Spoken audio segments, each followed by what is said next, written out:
Hi, I'm Jay.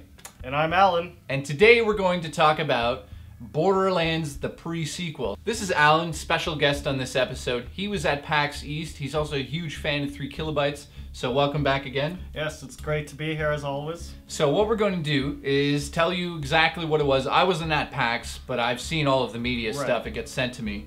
So you actually got to see it as it happened at PAX. Yeah, I got to watch a closed demo of the game.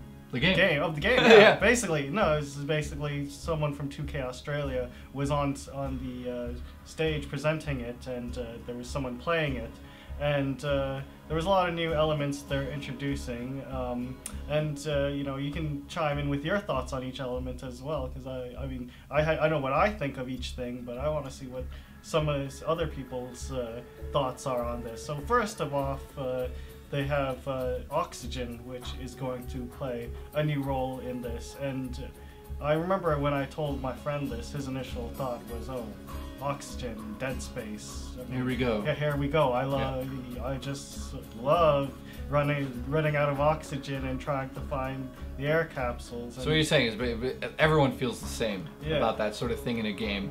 I hate the limits like that. Of course. But, you know, if it's done right. It wasn't like, well, maybe you can say, when they're outside running around, is it a constant thing you're worrying about?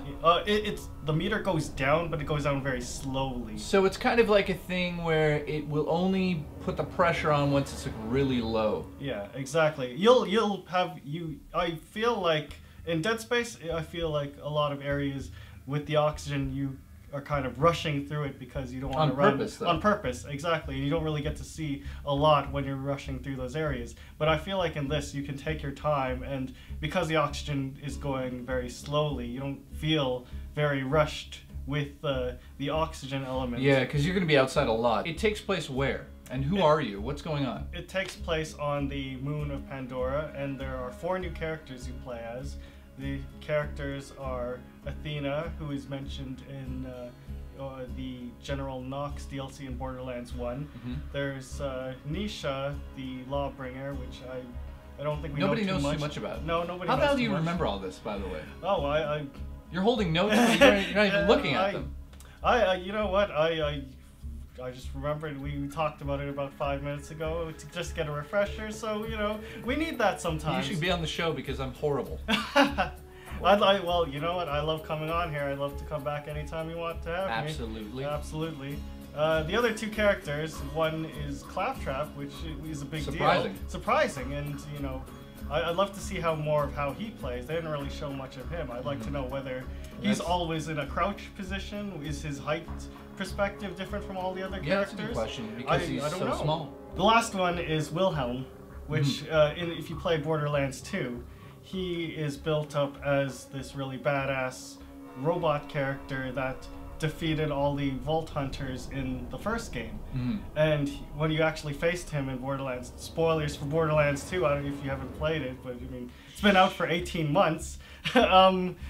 Spoilers, so in Borderlands 2, you see him and he's a giant robot basically, and he's the boss and you fight him. In the pre-sequel, he's actually a man. It's before he gets put into that body. Yeah, he's actually a cyborg, and he's more man than... He doesn't look like what he looks like in Borderlands 2. So this is sort of his origin story. And interesting thing they mentioned in the demo, actually, as you're leveling up Wilhelm's tech tree, he'll get more augments on him. So he'll start, right now he looks when he starts off he looks a little bit more man than machine, but he starts becoming more and more machine as you level up his tech tree. And I think that's really interesting. Like he starts to get robot legs that replace his normal legs, for example. And I think that's an interesting thing to do with the character, because I can't remember the last time that happened with the character as you level them up. Some more details that I know about that I don't know if they mentioned this, but the game is longer than the first Borderlands, but not as long as Borderlands 2. So it actually fits in the spectrum of things. Right. It's longer than the first one, and the first one's pretty long as it was. But I gotta wonder, it takes place just on the moon. How much scenery we're gonna see? Did you see much, or did you just see the moon? Well, they only showed a certain section, so we can only assume that there will be different sections of the moon. Yeah, and they'll probably go in caves, and oh yeah, for sure. Maybe there'll be like spaceships above it. Who knows, really? And probably different colonies even. Well, totally. Did they show any vehicles? Did you see anything? Yeah, they teased it. You know what? They teased the vehicle. They didn't use it. There was a hover bike, and they said, "Hey, look, there's a hover bike in this hangar. This is going to be one of the vehicles that we're going to use for the game, but we're not going to show it right now. You'll have to wait." Now, cryo. Yes. Bullets. Yes, cryo. How bullets. cool is that? They are awesome. You know what? When you think about it now, you think, wow, why didn't they put that initially? I mean, when we think about it now, it was a no-brainer. I mean, don't get me wrong. Back then, with all the elements they were putting in, those were awesome. Those were awesome. There was already a lot. Yeah, then there was already a lot. But now you look at this and you're like, oh wow, here's a whole new element that can add to the already fun gameplay of this. They showed, you know, when you constantly shoot somebody, over time they'll start freezing, and then when the enemies are frozen, you can actually shatter them by giving them a nice melee. You can do your oxygen jump and crush them, yeah. Because they added the crush move, yeah. Yeah. So I gotta ask you, everything you've seen now, what do you think overall? I'm going to have more fun playing Borderlands. I love Borderlands 2. The DLC, at least I played the first season of the DLC, and those were all very solid DLCs. I don't know how much you got into DLC, but the thing for us is I wish I had more time to play DLCs. Right. Like I want literally Borderlands 1, 2, and 3, or 1 pre-sequel and 2 remastered on next gen in one game and sell it for like $100. I would buy it. I'd buy it in 5 seconds, 1 second. Give it to me now. You know what I mean? Of course. So, and with all DLC, I would buy the hell out of that. So, for me, it's on the moon. There's the gravity. There's the obviously the new cryo bullets, which are awesome. The smashdown melee attack is amazing. Everything I saw was impressive. I just want to know, you know, Handsome Jack is sort of the anti-hero in this, and you kind of get to know him before part 2 when he becomes the complete dickhead that he is. Right. So I want to know that story, and that's interesting to me, but for me it comes down to looting. I play these games to get new guns and loot.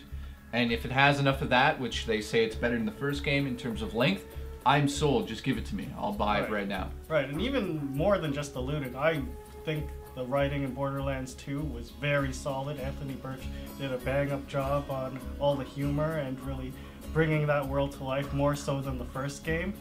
And, you know, playing with friends in that whole world is a really fun experience, and it's a real bonding experience. I never even thought about that.